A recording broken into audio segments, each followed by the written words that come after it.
Hi everyone, in this video I'm going to show you how to create Barbie doll trend video on TikTok. So this effect has been used now by many people here in TikTok. So we will discover how to use this Barbie filter effect. Now let's get started.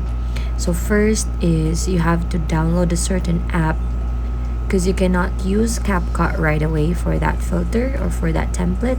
So go ahead and open your App Store or your Play Store and search for Play or Face Play. But there are also other apps that might be available on your phone. So you can explore and use that.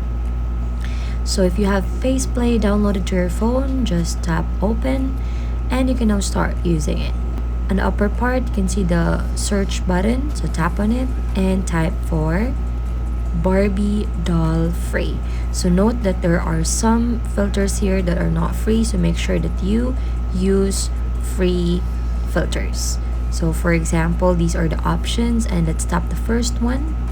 So this is free to use, so tap free to use, and then for you to get the free access, you can watch it for free or you can go on a premium account. So let's watch it for free. So just allow the ad to play until it's finished. Just tap X on the upper right corner of your phone or the left corner, and then you can now start using this filter for free. So you can choose your camera or any picture from your gallery, and then it will be right away processed. So for example, this picture. And once it's done, then you can now save this filter by tapping that save button on the bottom left corner of your phone, or you can directly tap TikTok or any social media platform if you wish to share it in there. So that's basically the process. If you find this helpful, please don't forget to give us a like and subscribe for more updates.